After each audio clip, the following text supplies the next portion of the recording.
Okay, I'll make a start then. Welcome to this third session, I think, on Egyptian magic and mythology and whatever, however this end up going. We seem to be having issues here on Second Life, so I'm just going to go ahead and record for YouTube, and we'll see how Second Life people come. I'm not sure if there's issues going on.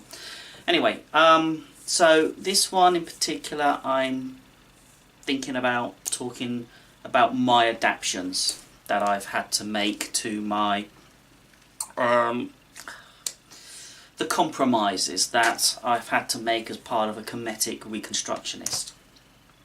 Long-term phrase, but hey, some people like all these labels. Anyway, so previous ones I've talked about my goddess, Scorpion goddess. So a few things. Obviously, I'm not from Egypt. I'm not within the time period, and there's actually shitloads of stuff I do not know, and that is common. I noticed it appear on one of the recent Facebook Egyptian pagan groups of someone saying they've got so much information to trawl through, and yeah, it is a constant task of just reading, researching, absorbing, adapting, and just going with it. You can't know everything. You know, you've got thousands of years of a civilization to absorb, with stuff that's constantly changing when they dig it out of the ground, constant re-evaluation from stuff they've lost from other museums and then rediscovered. You're not going to know it all, and it would be crazy to say you will. So I've sort of picked the bits that I like, the bits that that sort of help me with my connection with my goddess. And I just live my life the best I can, patching bits in when I can and just seeing what happens. One of the crucial aspects, and it's a bad word within paganism as a whole generally, is cultural appropriation. Generally I steer clear of that because it is a contentious subject. Now, my particular stance on this is that I honour my gods. I give them the respect that they deserve. Therefore, when I work with Kemeticism and I work with my deities, wherever, you know, they're all scattered around the room, then I do it with the honour and with reverence.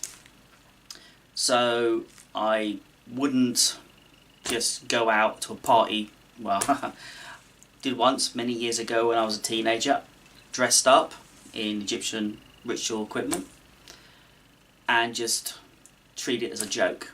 That, I think, is wrong. You've got to treat with respect the gods you honour, and that's all I'm going to say on this subject. If it's not with respect, it's not right, and the gods will know. So, moving on to slightly more happier things. So, what have I had to deal with? There's been a number of things. One, obviously I'm not in Egypt, and I haven't been. I would love to go, but there's been a few issues along those lines. I'm fair-haired, I burn, I hate sand. Long story, very complicated story, but so my chances of visiting Egypt, and they won't pretty much occur now. My family, I've got a young family, and it's expensive, and Egypt's it is a dangerous place, but it's improving. I know, I follow a lot of the archaeological conversations on this, and they are trying hard, and it is a good place to go. But there is some aspects that sort of stop me, apart from the huge amount of cash, the burning heat and the sand, is that I fear that if I go there I will probably never want to come home, and it will hurt me a great deal to come back and think it could be many years before I get to go again. So if I don't know it, I'm not going to miss it. Another thing was that my goddess told me that I can never return home, and as it turns out, the temple dedicated, well, not dedicated to my goddess, the temple that has much of her artwork on, the most decorated for her of any temple with her iconography on, is was relocated part as the Aswan Dam relocation, but obviously that sacred place is now underwater, so I cannot physically go home. Besides that, so I have to make do with the environment that I'm in. Now, I live in Dover, and Dover in Kent in southeast England, and it's a little river valley. It's only a few miles long, from natural springs, and there's a few other things on my YouTube channel showing these springs that I go to every now and again. And the river, small river, I say river, it's a stream to most people. It's only a few metres across. Cuts through the town, into the harbour and into the sea. So, I've lived here, let's see, about 17, 18 years or so. And so this for me is home. So for most of that time, I've not really engaged with the local geography. In fact, I've sort of steered clear through a lot of my path of engaging deeply with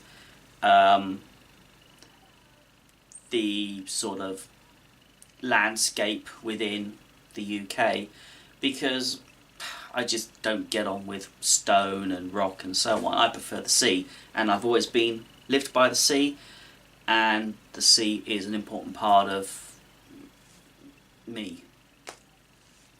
So, but in the last 2 or 3 years, with this huge shift of getting back into Kemeticism, from veering off into chaos magic for a good decade or two, I've sort of decided to work out how am I gonna make this my Egypt. Well, I have a river, so that has become my Nile. It's not quite the same as the Nile, but it will be my representation of it. And in some ways, Egyptian sort of culture and philosophy sort of did map things between their geography and the sky and so on. So I think in that spirit, that is what I'm going to do here. So I have my river, I have my springs, which the source, and I happen to live on sort of the east bank of the river, which is coincidental because within Egyptian sort of symbolism, the east bank is the day and life and best, and the west is sort of more of the land of the dead, is where they buried. Not that it worked throughout most of Egypt, but you take the snippets, ignore the rest. Who knows? Who cares? So that's sort of my map. Other things. Now, one of the most important things within Kemeticism is festivals. There are a lot. There's a number of books. I think I've got one here. Heka by Rankid. Yep, David Rankid. It's a good book. There's a lot of useful stuff in there. And there's a calendar in there. There's also a number of other calendars somewhere else. I can't find them there. I've got a stack of books. You're going to find them. You're going to find them on the net. So what I did about 2 years ago now, I went through and just looked for dates that appealed to me. Now I picked, I found eventually, and I ranted on about this probably on the previous 1 or 2, 3 YouTube videos on this, so I'm not going to visit again. So I have a very busy ritual calendar, about 40 festivals throughout the year. In fact, from mid-September to the end of the year, I think there's only 2 weeks where I haven't got a festival on. And for me, there's also a festival today.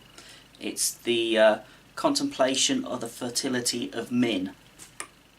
I'm not really that fussed about this, to be honest, today.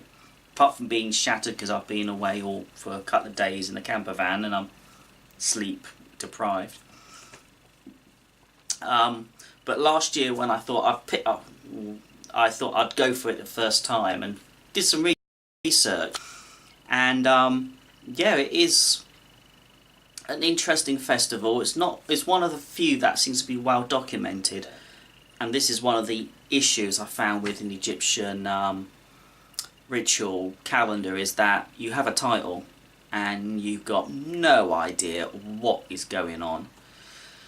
So you've got to just generally make it up and hope for the best. Most of them tend to be just libations of water, food, drink, wine, whatever.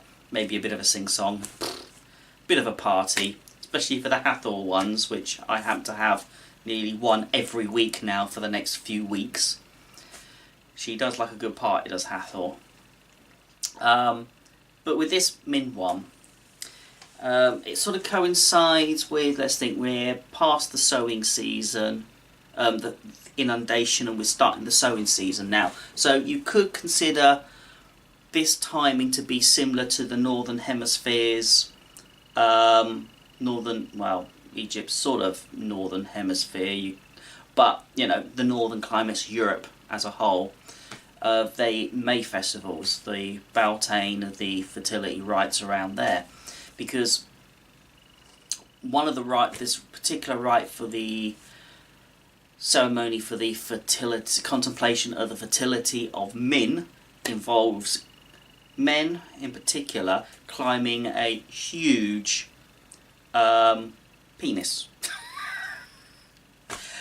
like a maypole, and you climb it. And if you climb to the top, then you're obviously pretty fertile and agile and the delight. So I didn't fancy that, mainly because this time of year it's not great outside. Secondly, I think the most important is that building a huge penis in the garden would probably draw some comments from the wife, probably the neighbours, and I didn't fancy that. I'm also not as agile as I used to be, so no, I think I will leave that. I will just contemplate it and think, yeah, if I was a young lad again, let's have another go. But anyway, so finding festivals that appeal and can be worked with is a useful thing. Downside of that is because there's so many, it becomes a blur, and excessive festivals sort of do seem to I think dilute the value of a festival time, and obviously that they're out of sync with things in our, say, the Northern Hemisphere, in these particular climes where we have the usual wheel of the year kicking off and things are a bit skewed as far as things that are further south of our area. So it is a challenge to engage fully with a festival. What I tend to do is, because, well, with so many, I can't sort of be like constantly working on them and performing full-on rituals for hours and hours. It's just not going to happen. I've got a job, I've got family, I've got a life, and the connection I have with my goddess sort of means I sort of how kids coming up, they're off to bed, I hope. So I've lost the plot now. Where am I going? Yes, so trying to engage is a challenge. So what I tend to do is I combine them with daily routine, and that sort of works. So let's think. I've got a Festival of Hathor in 2 days. So I think I'm at a cafe for a moot with some friends. So I will raise a glass. It's going to be non-alcoholic, but you know, it's the symbolism of toasting, honouring the goddess with a food offering, a drink offering, and so on. So at least I'm putting some thought into this is a particular time.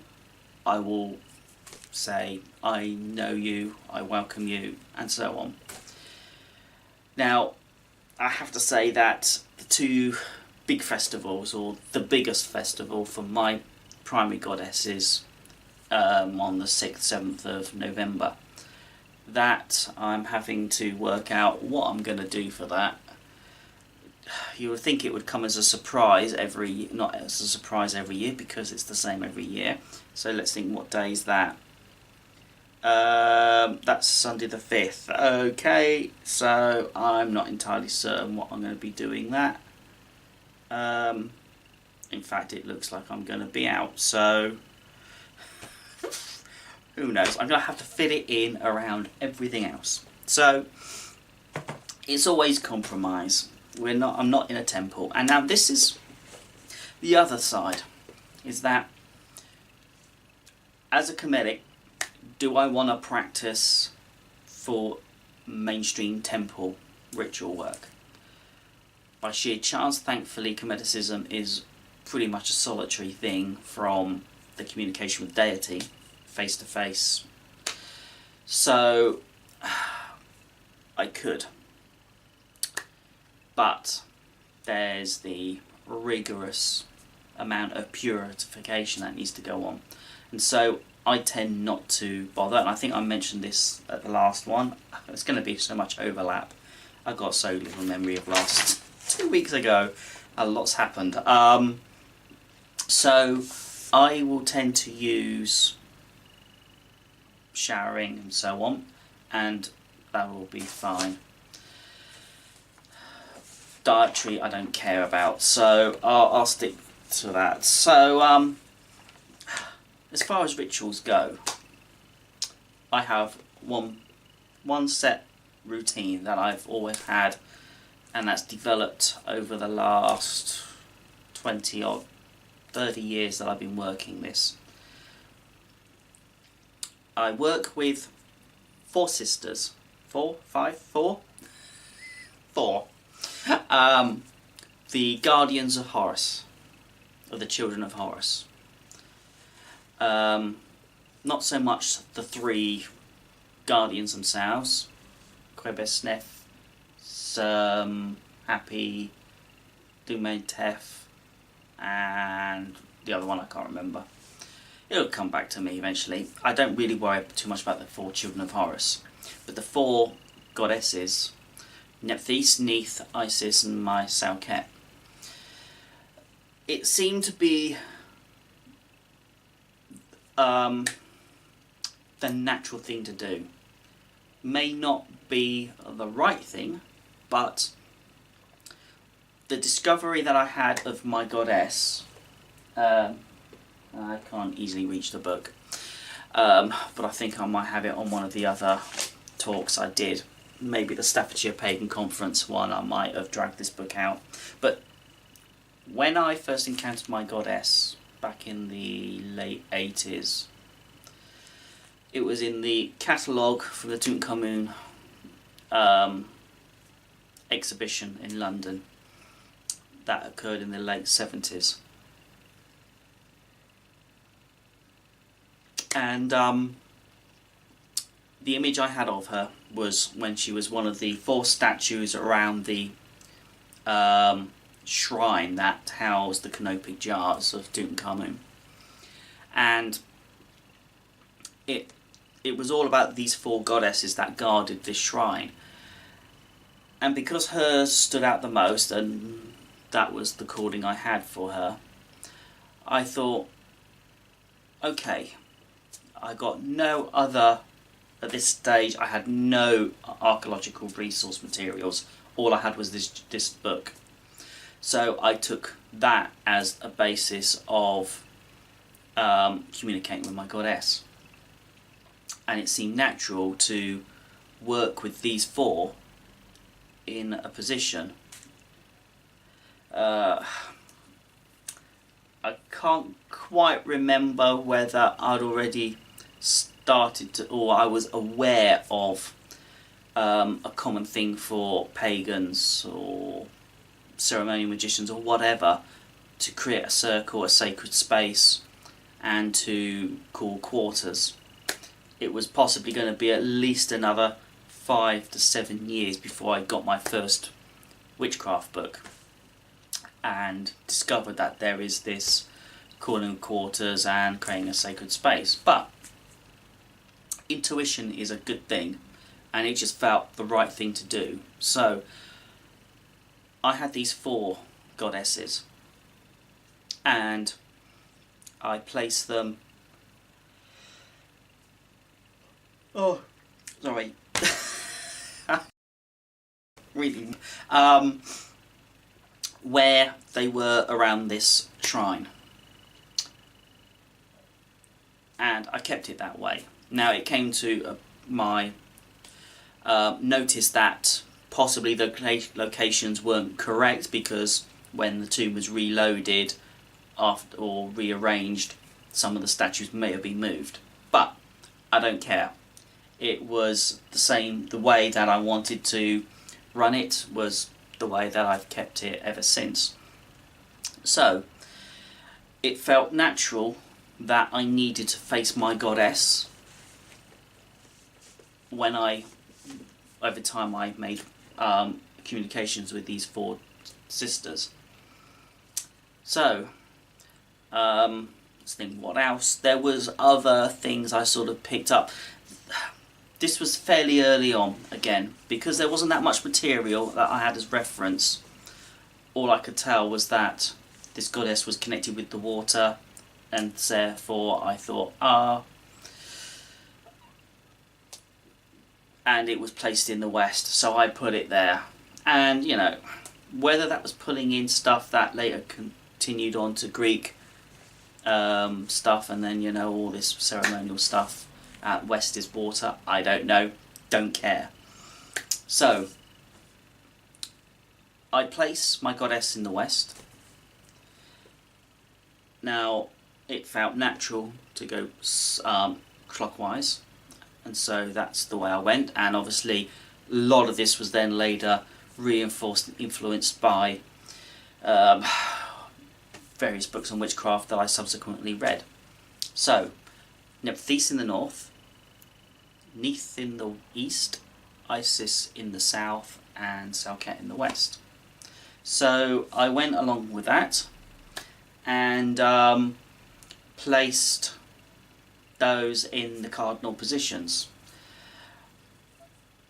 I know quite early on that I was quite heavily influenced by traditional craft stuff, so I know I had elemental calls and stuff in there in the early 90s, and you know, I admit that I don't use elemental stuff now, and we got some more coming in from Second Life. Hello all of you that have just turned up. Hey, I'm just going to keep going. So I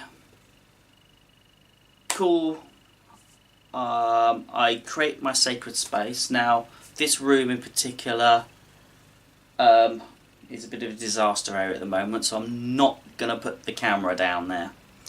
And so normally, because it's been a bit of a dumping ground recently, with lots of things moving around the house as usual, in desperate need of a house clear, I would probably I wouldn't say cleanse the area. It's a sacred place now all the time, because my goddess is in her Naos shrine is there, and I've got a few deities there, and I've got my deities behind me here. So it is essentially always a sacred place because this is where they live. But I like to declutter, and as much as decluttering the physical space, I've got to get it in the head too, because it helps. So, oh, they've gone again. Okay, well, still got a few of you. Yay. So, I tend to call these 4 goddesses. Now, another time I call these 4 sisters is that I use rope labyrinths a lot, and I still need to do a YouTube video on rope labyrinth walking. I've got a couple of snippets there, but I need to do a proper job.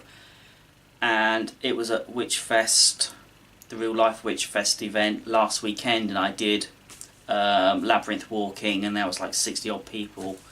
Had a go in 45 minutes. That was well impressive speed. But if I'm working with ritual space within the labyrinth, then I will also place the goddesses around the outside for an extra bit of kick. So, let's walk through the whole sort of the main ritual. Now, I say I do this ritual is the only ritual I do because it works and I'm happy with it, and it's also part of the I wouldn't say ritual mindset, the part of getting into the right headspace for ritual is repetition.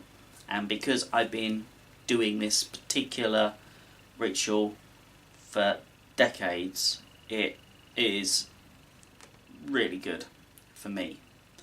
Your own mileage will vary as always.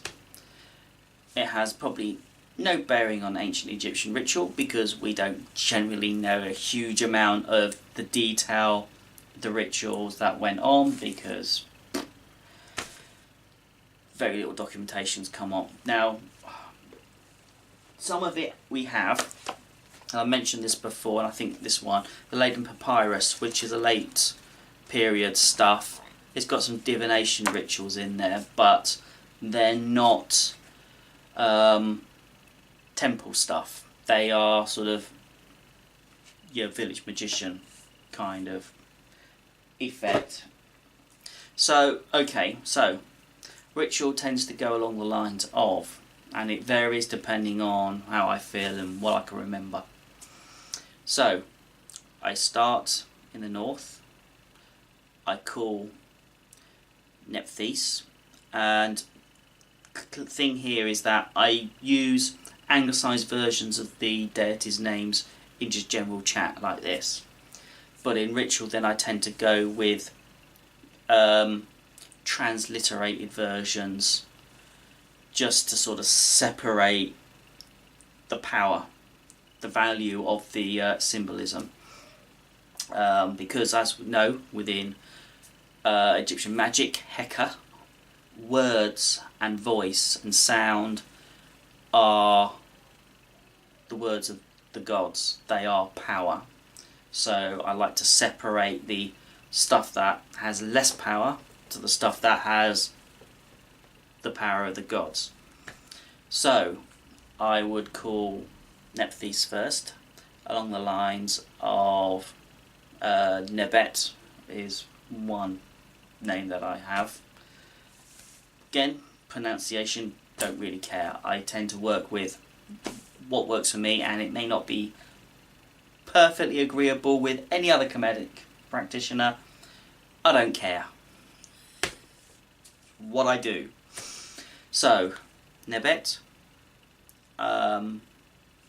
Let's think, shall I use all the words? Yeah, I'll use all the words because I have used them in public before. Nebet Emhotep Sikiri. Just welcome. I tend to have, say, possibly my sistrum in one hand. Do I have anything else? Maybe incense. I like the incense, and I know the gods like the incense. So frankincense, or if I have any of my own Capet incense. I really need to use this stuff up. Little balls of Capet incense that I've made. They're starting to go a little bit hard. Well, they're quite rock hard now. They still smell really good though. Really need to use those up very soon. So yes, so Nebet, Emhotep Sikiri, then I'll turn clockwise to the south, to the east. Net for Nath, Emhotep Sikiri, Aset for Isis, likewise, and then Serket Hitu Hor. Obviously Serket Hitu is the full name that I use for Salket, but Het Hor for Hathor, I combine the two as of the last couple of years because I've got quite a good connection between both, and I combine them. It just seems the right thing to do for whatever reason. So lots of wafting of incense. I then tend to then go to perform an opening of the mouth ceremony. I've read quite a few variations of this, and I totally ignore them and do my own. But this general gist of opening the mouth is to animate either the deceased mummy, which is what it was often in the Book of the Dead and so on, or animate a statue, and that is cause the deity to inhabit the statue on the belief or the acceptance that any image of a deity is a full manifestation of that. So at the moment, these deity statues I have are, I hate to say, not quite full animated deities, because I've not activated them in ritual situation, but to me they are sacred because they are the images of the gods and they are the dwelling places of the gods. So I handle them and treat them with reverence. But, you know, they have a presence and I accept them as presence of the deity. Now, when it comes to ritual use, then I will perform the opening of the mouth to fully accept and to call them present. Now, what I have previously, before I made this days, and I think I waved it around at the last one, the wooden hand axe, I used either a dagger or a wand or just my finger to perform the opening of the mouth. And the idea is that I will take whatever implement I'm using, and I will use my finger for the moment because all the other stuff's just lying around and I haven't got it to hand. But I will place the tool to the mouth in an act of, and I think this sort of relates to more of the mummy than it does of statue, but the symbolism is still valid, of opening the bandages that cover the mouth so that they can breathe. So my words tend to go along the lines of, I open your mouth so that you may breathe. And that causes the statue to become animated, to become alive, to be a breathing manifestation of my deity. So I will do that to all the statues that are in need, that I want to invoke and place within the ritual. Now, the actual ritual space, I'm not particularly fond of altars. I see lots of lovely altars on the internet, and yeah, they are pretty and covered with all sorts of stuff, but I don't have space for that, and I'm not quite fond of all these little bits and stuff lying around. Well, actually, you don't want to see the disaster that this room is. Killing my I want to clear stuff. So I tend to be of the opinion that I have my Nell shrines where my cult statues live, with very few things present. So I will possibly create an altar for certain rituals. Usually those kind of rituals revolve around offerings. I might have, if it's, well, as I found, most Egyptian rituals revolve around, Egyptian festivals revolve around giving an offering of wine, water, and so on. So I will probably have a small stool. It's, in fact, my laptop's currently on it here, so you can't see it. But just enough to hold the statue of my goddess, maybe a goblet of water, wine or mead, and probably have some incense blowing, because this is another aspect, is that once I've created the called the Four Sisters, and before I get down to any kind of real ritual work, I intone not a charm, but a summons. It's some piece of text that I first picked up in that very first book I had, that catalogue of my goddess. And it started off with just 4 lines, and over the years it's grown and grown, and I think probably for the last 15 years it's been pretty much static at these piece of text, and I use it every time I call my goddess. First 4 lines appears to be attributed to most deities, and it goes, it is not I who utters it, it is not I who repeats it, it is Serket who utters it, and it is she who repeats it, for I am but a mouthpiece of the divine Scorpion goddess Serket Hetu. Now you can replace Serket Hetu with any other deity you want.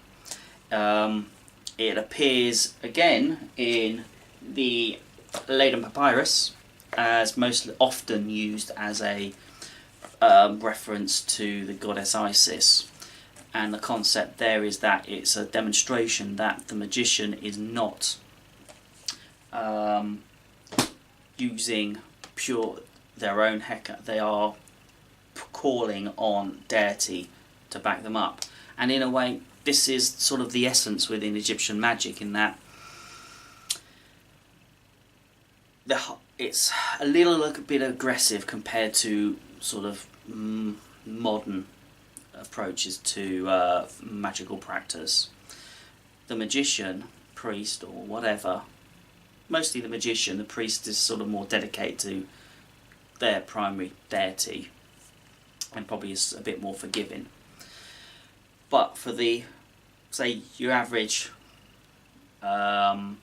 village magician, they will be calling every deity they can get hold of, threatening them and saying, you're doing this job for me, I need you to do this, and cajoling them, threatening them that if you don't do this, I'm not going to offer anything up at your shrines, I'm just totally going to ignore you. And the deities sort of like to have people talk to them and give them offerings, so they comply and they act on behalf of the magician. So in a way this first 4 lines shows that it's not me, I am using the authority and divine words of my goddess. So that was the first sort of bit, and that was from that book, the catalogue. It was mentioned in there, and that's what I had for quite a few years. Then I decided to add a little bit more. Next is I am her, she is me, we are one, then, now and forever.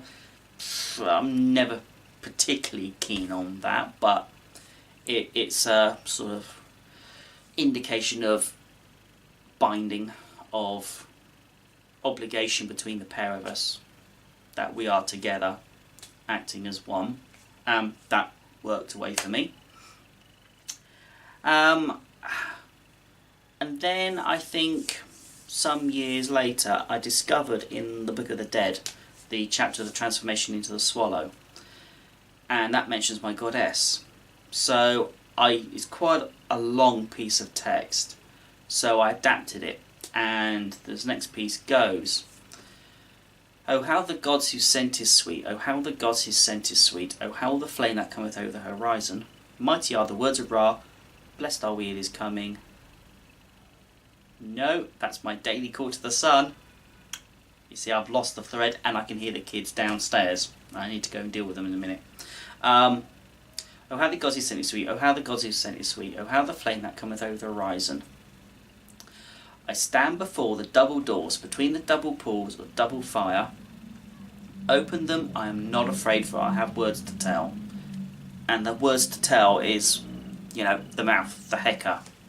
I have words, I have power that I want to express.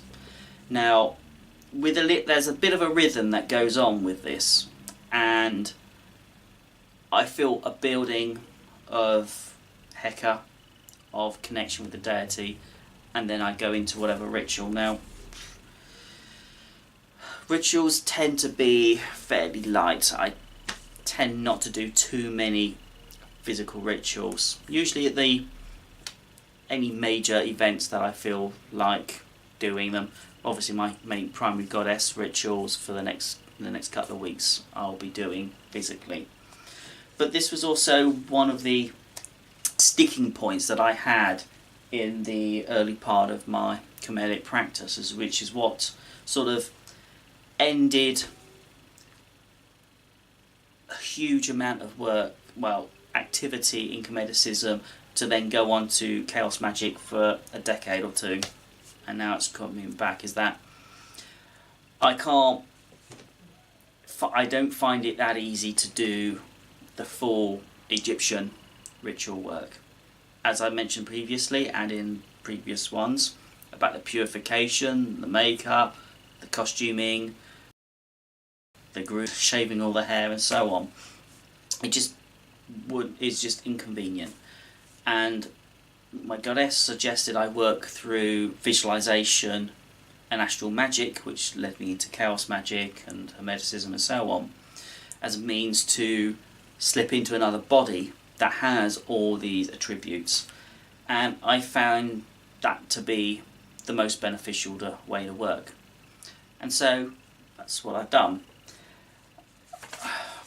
I don't obviously do that as much as well now either. These drive, the way they go. Other useful aspects of what I do is I make heavy use of, from the chaos magic side, Sigil Magic. Now that sort of works extremely well and combines very well with Kemeticism and all the analytic use and the hieroglyphics. And I've done other talks on Second Life here, and they're obviously all on the YouTube channel along these lines. So I certainly urge you to go off and have a look at those, because obviously I'm going to spend a good hour or two talking about those too. So, and we're coming up to it. Let's see, what else have we got? I have to say, it is a huge challenge.